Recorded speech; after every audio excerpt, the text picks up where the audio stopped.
Lepo pozdravljeni, predlagam, da kar začnemo.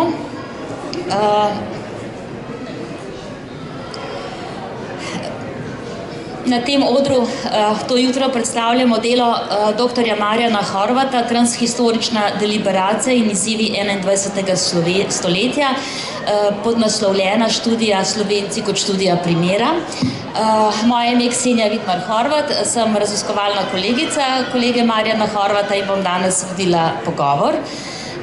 Samo na kratko nekaj o avtorju, potem pa kar odpreva najino diskusijo. Torej, Marjan Horvat je raziskovalec na Inštitutu IRIS za raziskave, razvoj in strategije družbe, kulture in okolja. Na Filozofski fakulteti Univerze v Ljubljani je leta 2016 doktoriral iz socioloških znanosti, avtor številnih znanstvenih člankov, znanstvena monografija Evropska identiteta v procesih globalizacije je šla leta 2010 prav tako pri znanstveni založbi Filozofske fakultete Univerze v Ljubljani kot knjiga, ki jo predstavljamo danes. Vodi raziskovalno skupino IRIS v projektu Obzori Evropa, Social Media for Democracy, ter deluje kot član vodstvenega odbora in znanstveni predstavnik nosilne organizacije v COST, akciji Research Network for Interdisciplinary Studies of Transhistorical Deliberative Democracy. Midva sva si zamislila današnji pogovor tako, da morda odpreva najprej samo nekaj krovnih tem, ki se pojavljajo v tej knjigi, v tej študiji, potem pa se približava kar aktualnim temam, pri čemer bo Marjan Horvat nek vodnik, deloval kot nek vodnik po knjigi, kje v knjigi najdemo poglavje, ki bi morda najustrezneje naslovilo dilemo, ki jo bova odprla. Za začetek pa, kot smo slišali, Marjan Horvat se ukvarja že, zdaj sta študirala najverjetneje 4-5 let zelo intenzivno z tematiko transhistorične deliberacije. Začel je z evropsko identiteto, evropskim demokratičnim prostorom. Zelo na hitro, če lahko pojasniš, sam ta pojem transhistorična deliberacija. Pri deliberaciji nekako še razumemo, da gre za javno razpravljanje, zakaj zdaj transhistorična in kakšna je vrednost tega metodološkega, pa najverjetneje tudi epistemološkega okvira. Kaj je v tem transhistoričnem dodane vrednosti? Hvala, Ksenija. Če začnem z enim še bolj preprostim vprašanjem. Ključno vprašanje v tej knjigi, ki sem si ga zastavljal, je, zakaj slovenska družba, zakaj razmišlja, zakaj sprejema politične odločitve na ta način, kot jih sprejema. Se pravi, če se primerja, recimo, slovenska politična način, kako se odločitve v Sloveniji, je seveda drugačen kot na Hrvaškem, v Veliki Britaniji in tako naprej. Se pravi, da so v bistvu neki vzorci, ki vplivajo na to, kako mi razumemo politiko, kako mi razumemo izzive in tako naprej. In ta knjiga je v bistvu namenjena temu, da se razišče v neki primerjalni prizmi, kateri so te specifični vzorci, zato v bistvu primerjalni vidik je predvsem poudarjen. To je prvi vidik, drugi je pa seveda to, da se razmisli tudi o tem, kako te vzorce političnega odločanja izboljšati. In v bistvu je potem to vprašanje za slovensko družbo recimo značilna neka specifična oblika polarizacije. Polarizacija v bistvu je povsod po svetu, se krepi in tako naprej, ampak ravno te specifike, ki zadevajo Slovenijo, so pa v bistvu izhajajo iz nekih ugrajenih načinov političnega odločanja. In, če se zdaj vrnem tvoje vprašanje, zato sem v bistvu razvil to metodo, ki bi v bistvu omogočila na nek način objektivno evalvacijo političnega odločanja v Sloveniji. Izhajal sem iz deliberativne demokracije, ki izpostavlja v bistvu neke standarde sprejemanja odločitev, če zelo enostavno povem. V bistvu temelji na zelo preprosti ideji. Se pravi, da če je neka razprava vključujoča, če je spoštljiva, če je argumentirana in če je fokusirana na skupno dobro, bi v bistvu ta kontekst, tak okvir bi mogel v bistvu po neki definiciji prispevati k odločitvi, ki je najboljša za vse. Ampak seveda, deliberativni demokrati si to predstavljajo na ta način, da je mogoče intervenirati v družbo, se pravi z mini javnostmi in tako naprej. To, kar je pa meni tukaj zanimalo, v bistvu, kako deluje deliberacija na sistemski ravni. Zato sem v bistvu prevedel ta načela deliberativne demokracije na neko historično raven, da bi raziskal, se pravi, ravno to vključevanje, argumentacija, spoštljivost in skupno dobro, kako so v bistvu kako je konfigurirano v slovenskem družbenem diskurzu. Hvala. Mogoče bi se na to zadnje, kar si omenil, vrnila po enem umestnem vprašanju. Ko si začel svoj študij na filozofski fakulteti, profesor dr. Rudi Rizman je bil tvoj prvi mentor. Se spomnim, da smo imeli večkrat razprave tudi na tvojo pobudo povezane s krizo evropske javne sfere. Ja. In takrat je šlo tvoje razmišljanje v to smer, da imamo neke vrste konflikt med top-down pristopom od zgoraj navzdol, se pravi Evropska komisija, Evropska unija, njene institucije, ki poskušajo oblikovati evropskega državljana in potem seveda od spodaj navzgor evropsko državljanstvo, ki je pluralno, tudi včasih konfliktno, v ne vselej sozvočnem odnosu z vizijo Evropske unije in po spominu, zdaj že nekaj časa, ker sem brala to tvojo prvo študijo, si v bistvu pustil odprti prostor. Pokazal si nekaj poti naprej, kako bi našli nek dialog, neko strinjanje, neko soglasje. V resnici od takrat dalje pravzaprav smo priča eroziji evropskega javnega razpravljanja. In zdaj, če se vrnem nazaj k tvojim razmišljeku, se pravi, umeščanje lokalnih tradicij, ko gre za vrednote, vrednostne sisteme, identitetne prostore, najverjetneje ključno za to, da bomo sploh sposobni razmišljati o tem, kako ustvariti evropski medijski prostor. Vprašanje, dilema, ne? Če bomo pluralizirali, ali obstaja nevarnost, da tudi fragmentiramo, se pravi, da nam ta Evropska unija zares razpade in evropski medijski prostor, komunikativni prostor, razpade na majhne enote, kjer bo razpravljanje še težje, ali je to po tvojem na nek način pogoj za to, da zares začnemo oblikovati to evropsko državljanstvo? Bi tukaj še omenil, da je Ksena seveda tudi moja mentorica na doktorskem študiju in že tam sem se v bistvu začel ukvarjati tudi z vprašanjem deliberacije, se pravi vprašanjem, na kakšen način povečati vlogo ljudi v samem odločanju. Tu se v bistvu zdaj odprla, se odprla dve vprašanje. Na eni strani je pač problem evropskega javne sfere, kako v bistvu, da bi se pač povezale te zgodbe, hkrati pa tudi v bistvu ta, na kakšen način lahko bottom-up, se pravi od spodaj na vzgor, pristop prispeva k tem, da se bolj slišijo te ideje ljudi, kar bi potem pomagalo zajeziti demokratični deficit. To, kar se zdaj v bistvu dogaja v Evropi, so te razprave v evropski javni sferi so na nek način ne zamrle, so se v bistvu bolj preselile na premislek o tem, kakšno vlogo imajo družabna omrežja v teh sferah. In tako, kot se je takrat govorilo predvsej o evropizaciji javnih sfer, se na nek način zdaj tudi govori, ali obstaja v bistvu nekaj specifično evropskega, kar bi veljalo za online digitalno sfero. Se pravi, obstaja nek poseben način obravnavanja težav, recimo v primerjavi z ameriškim ali z drugimi prostori, kjer bi se v bistvu zrcarile evropska razumevanja problemov.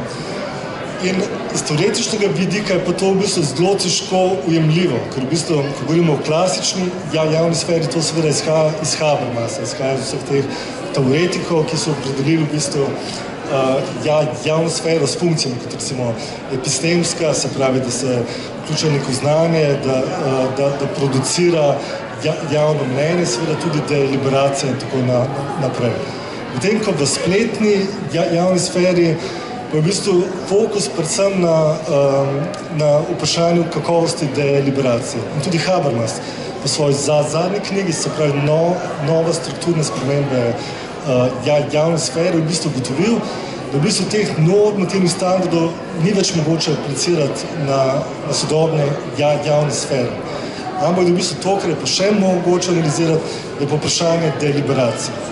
To iz tega vidika se mi v bistvu zdi zelo pomembno, da deliberacija v bistvu omogoča vstop v to razpravo, kako v bistvu izboljšati politično odločanje in hkrati in javno sfero na nek način povezljiv način. To me v bistvu tudi zanima deliberacija. Ampak so v bistvu vse to vprašanje, kako povezati javno sfero, so pa v bistvu na nek način presežena, ampak v bistvu ni več tega vprašanja, ker v bistvu tam nacionalni refleksi so deli tako močni, da so pač neke druge vprašanje zdaj kako spremljati.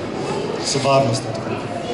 Mogoče samo kot opomba za bralce in bralke te knjige, prvo poglavje ali prvi del izredno zahtevno schematsko branje politične teorije, ampak najverjetneje pogoj za to urednik založbe Kima, res je zahtevno branje. Jaz sem bila en del prisotna, ko je Marjan risal sheme in mi razlagal, kako bo povezal različne aspekte teoretske dediščine, tradicije Habermas, sociologe, komunikologije in tako naprej. Ampak ne se ustraši. To je nujno, ne zlo, ker potem pa pravzaprav knjiga postane izrazito interdisciplinarna in opremljena z konkretnimi zgledi. In zdaj greva kar na naslednjo tematiko, se pravi drugo poglavje oziroma drugi sklop, ki govori o praksah deliberacije v slovenskem prostoru, se opre na pripovedno izročilo. Marjan Horvat razpravlja o pravljicah. Mojca Pokrajculja. Kaj ima Mojca Pokrajculja za transhistorično deliberacijo? Če lahko morda en kratek povzetek tega. In pa zakaj sploh pravljice in zakaj pripovedno izročilo?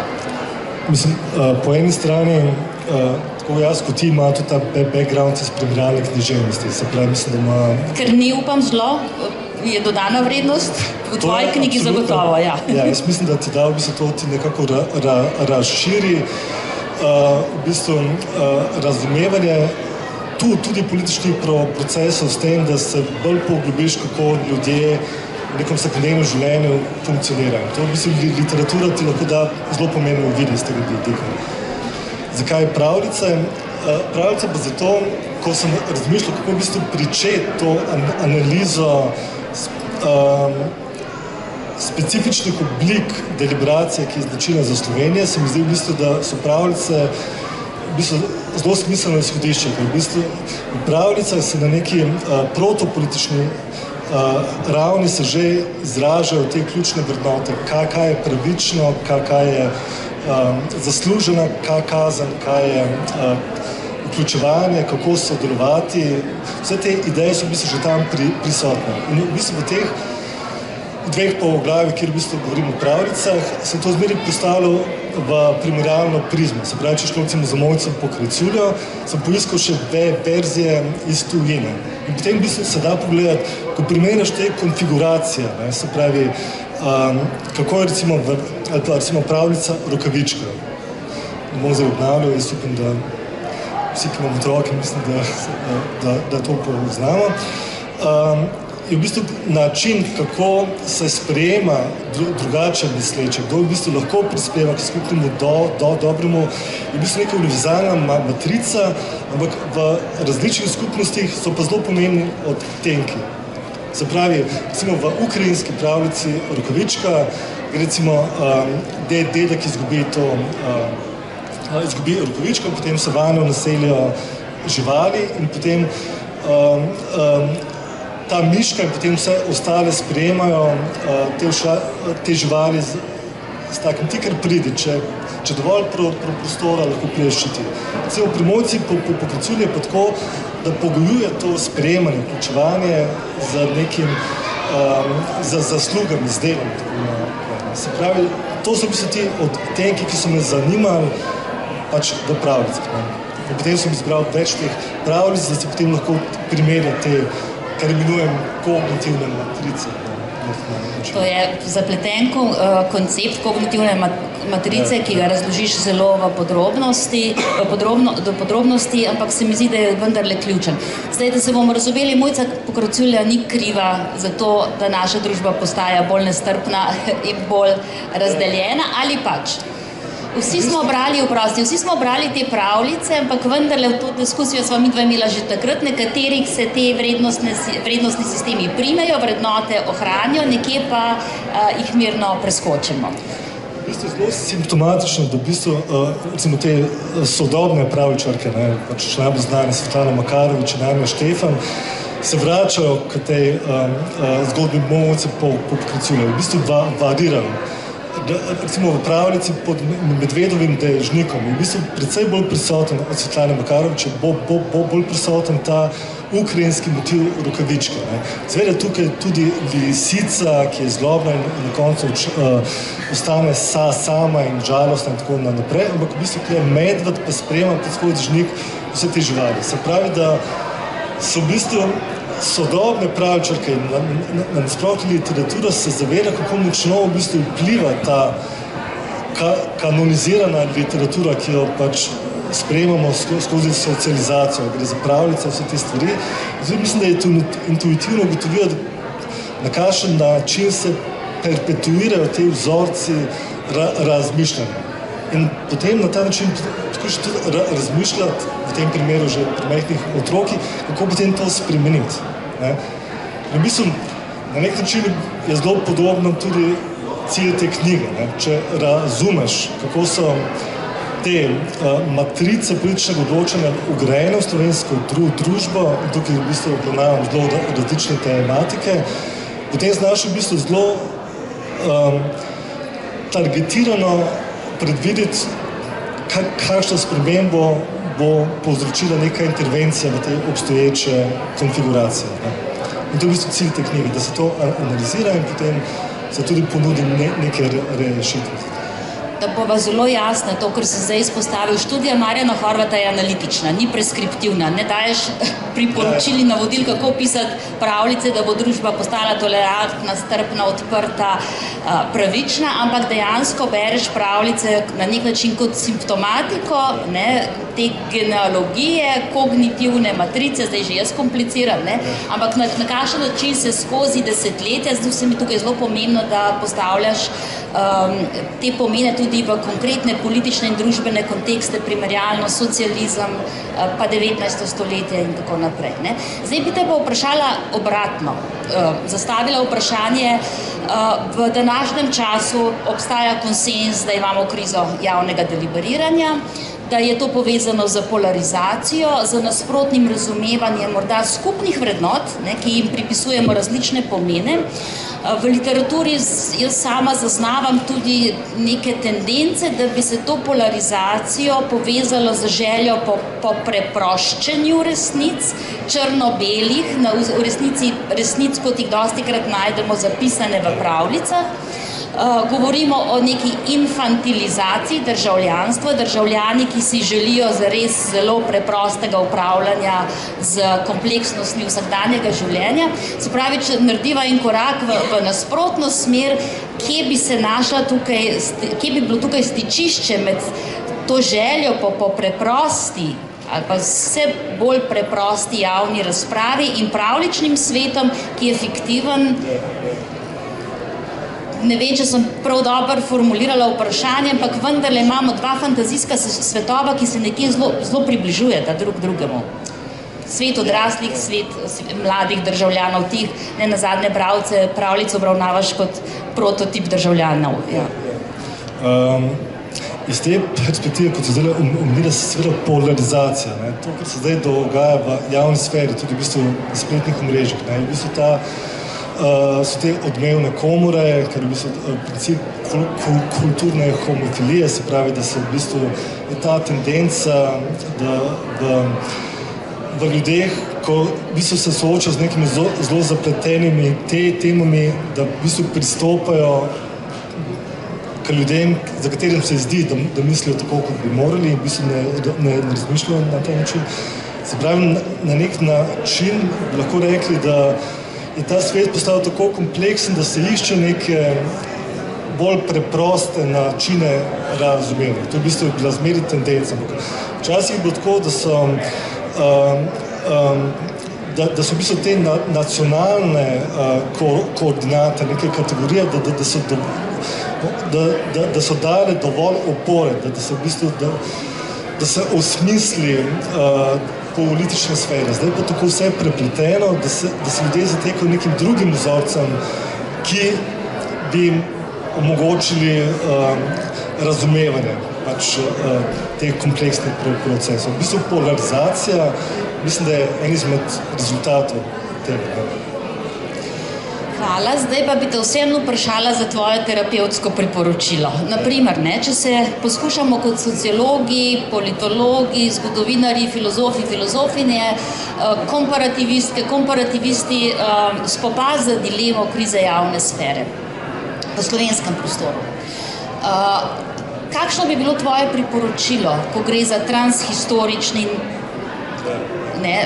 pogled na to, kako se v našem prostoru oblikuje javna deliberacija, na kaj naj se opremo, katere pretekle tradicije naj vrnemo v našo zavest, zato da morda najdemo vendarle nek minimalni skupni prostor, kjer se strinjamo, to je prihodnost, ki jo želimo. Kje bi interveniral, na kakšen način s tvojo knjigo? V knjigi v bistvu obravnavam te tradicije, kot recimo to v bistvu zadružniški sistem od Kreka, potem tudi tradicija samoupravljanja. Ampak jaz mislim, da to, kar tako kot v današnjem času Slovenci razumemo v bistvu vlogo soodločanja pri pomembnih stvareh, da je to v bistvu v primerjavi z zahodnim svetom, ki v bistvu precej negujejo te vključevanje, vse te prvine deliberacije. Mislim, v Sloveniji, pa tudi v bistvu v jugoslovanskem prostoru, ki imamo to izkušnjo samoupravljanja, je to v bistvu na nek način se izpostavil nek nasprotni refleks. Da ljudje več ne želijo toliko sprejemati odločitev, kot so v bistvu bili v prejšnjem sistemu, ki pa je v bistvu na nek način bil deliberacija. Seveda je bila top-down deliberacija, samoupravljanje, je bil nek poskus, ki so ga v bistvu teoretiki, še posebej del, so ga poskušali v bistvu na osnovi nekih progresivnih idej, kako bi se družba razvijala, vcepiti v samo družbo. Se pravi, šlo v bistvu za neko obliko deliberacije, ki bi seveda ni bila uspešna zato, ker ljudje tega niso podotranili. In v bistvu zelo podobno je v bistvu z deliberativno demokracijo, se pravi, imaš na Zahodu je ogromno nekih modelov. Samo na Finskem eksperimentirajo z mini javnostmi, v Franciji in tako naprej.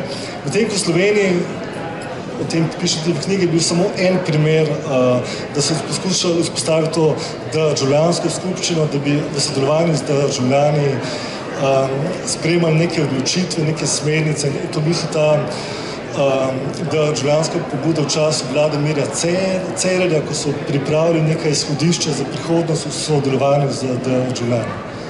To je bil edini tak primer, ki bi bil primerljiv z zahodnimi državami. Ampak zdaj, če se povrnem v tvojem izhodiščnem vprašanju, se pravi, kako v bistvu slovensko javno sfero na nek način preseči to polarizacijo. Jaz mislim, da iz nekega metodološkega vidika bi se mogli vrniti na vprašanje, na kakšen način smo v Sloveniji sprejeli doktrine razsvetljenstva. To mislim, da je precej v primerjalni prizmi bilo odvisno od tega, ker to se je potem v tem odnosu se potem izpostavile te glavne politične tradicije, se pravi konzervativno in liberalno.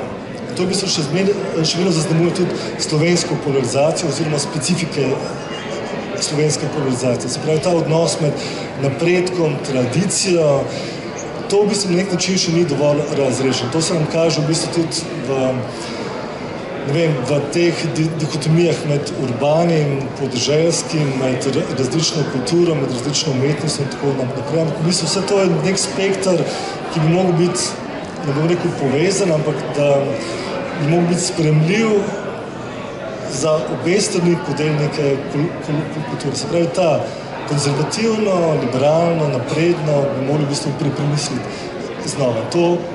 In to se da, seveda.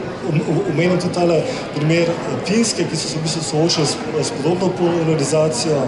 V bistvu potem v 80 letih so intenzivno delali na tem, da bi razvili neko kulturo dialoga, na osnovi katerih so v bistvu oblikovali neke nove vrednote, da so potisnili naprej vprašanje deliberacije, soodločenja, vprašanje enakosti. To se jim kaže tudi potem v izobraževalnem sistemu in vse te, to je pač je del, pa seveda nek bor.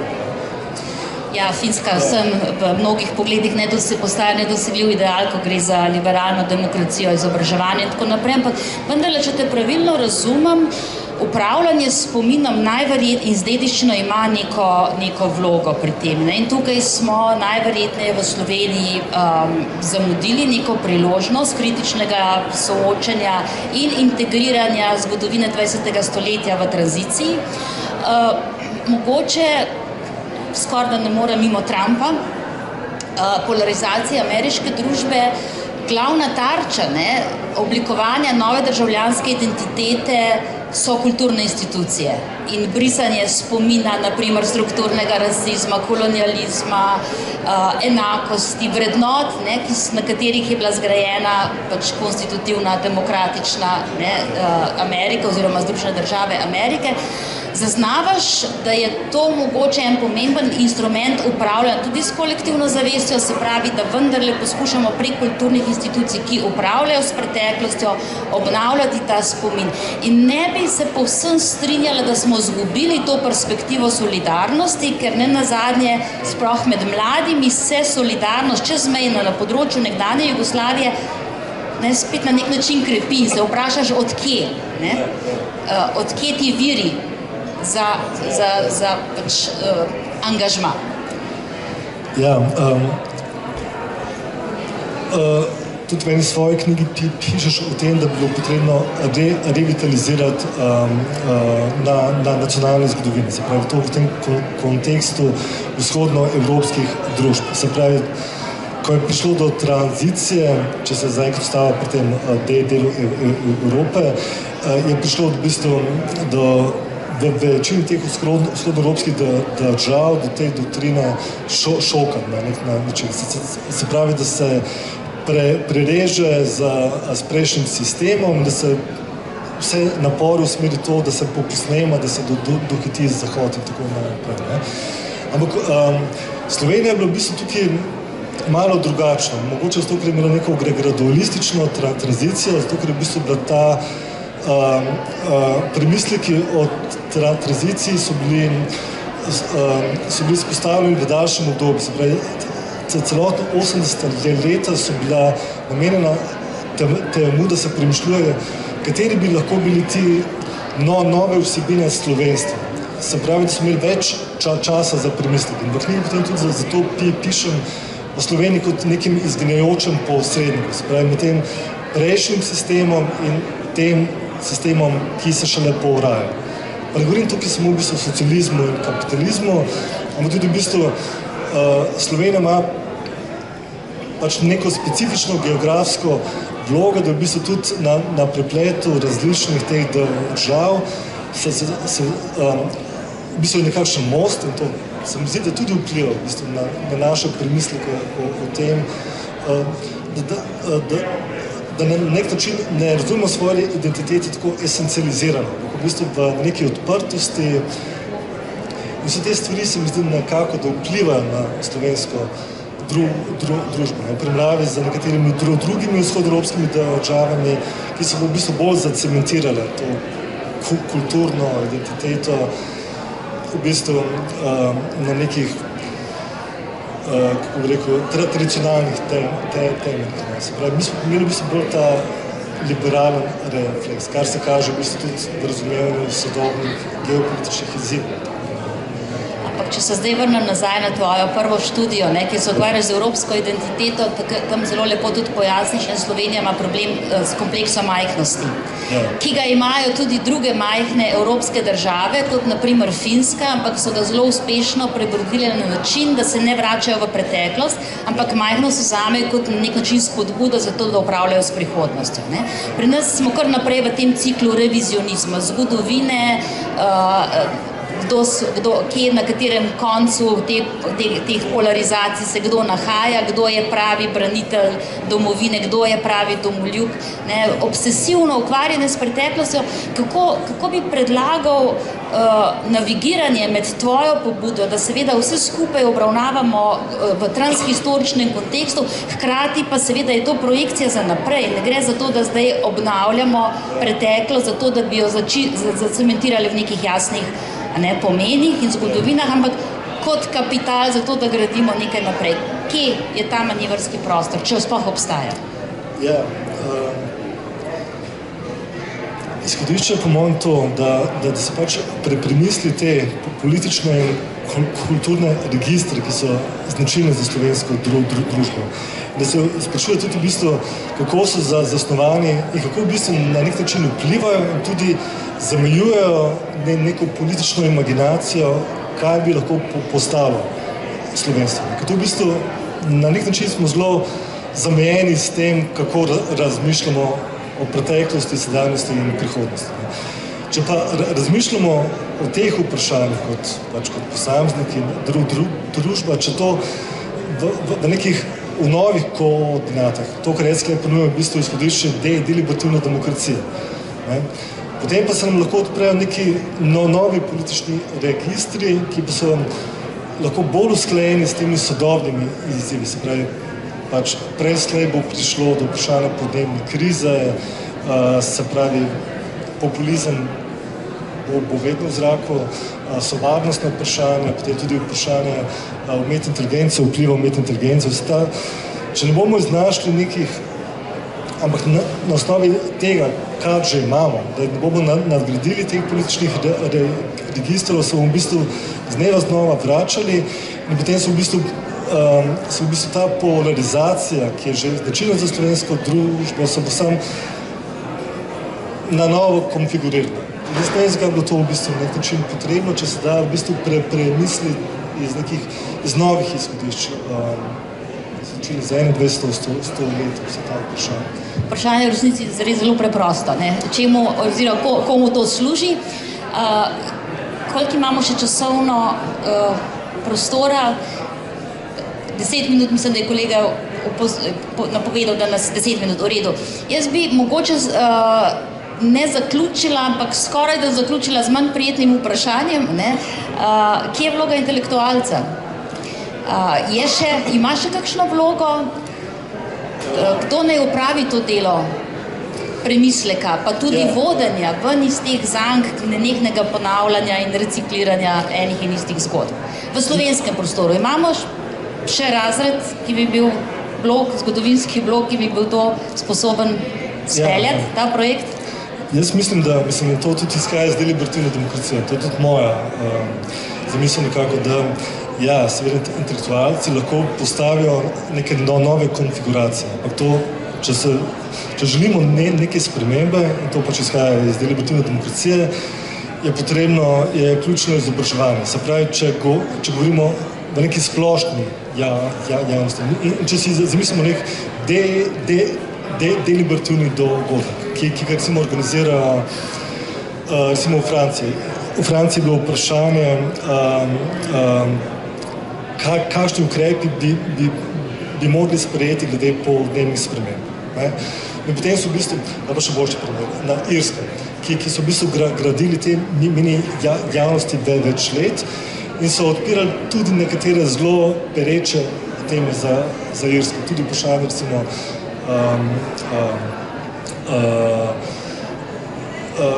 umetnega končanja življenja. In to je pač vprašanje, ker to je Irska neka specifična družba, kjer je to v bistvu zelo zakorenjeno, pač je katoliška država in tako naprej.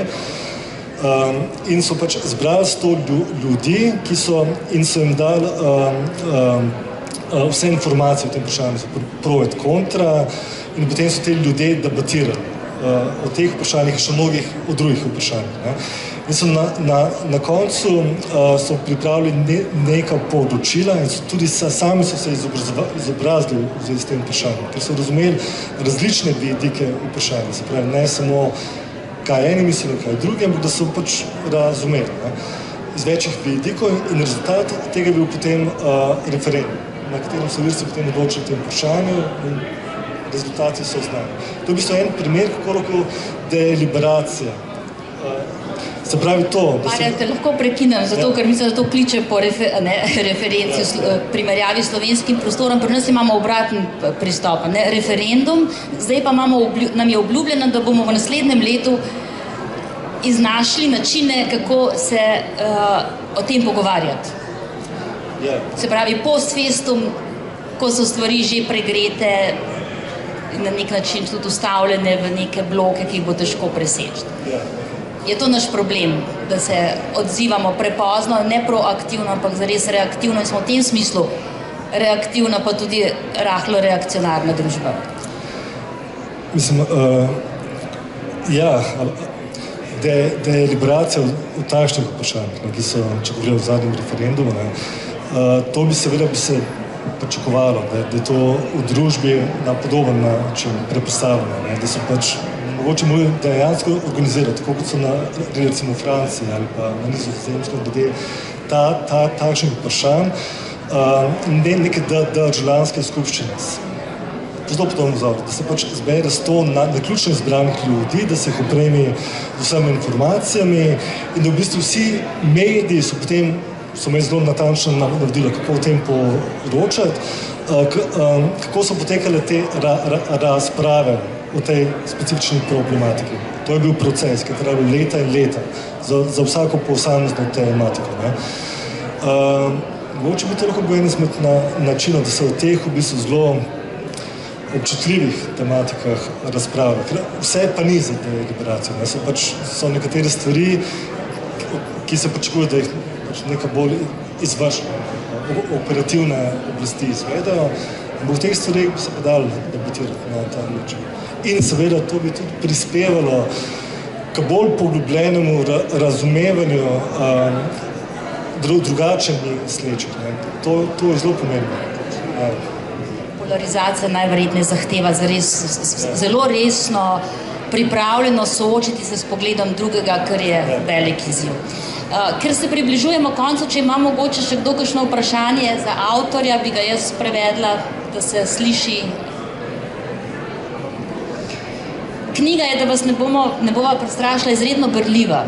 Je pa tudi referenčna v tem smislu, če se boste ukvarjali z prihodnostjo evropske demokracije, razpravljanja, javnega prostora, potrebujete branje prvih poglavij, pa zadnja poglavja, ki so vizionarska, vmes imate pa nekaj izredno simpatičnih analiz, tudi pravljic, tako da mislim, da je knjiga primerna tudi za sloveniste, komparativiste na filozofski fakulteti, po moje bi jo lahko predpisali na več oddelkih.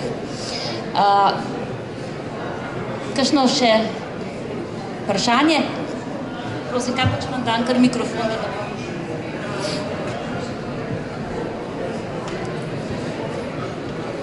Hvala lepa, Bečir Kičanovič.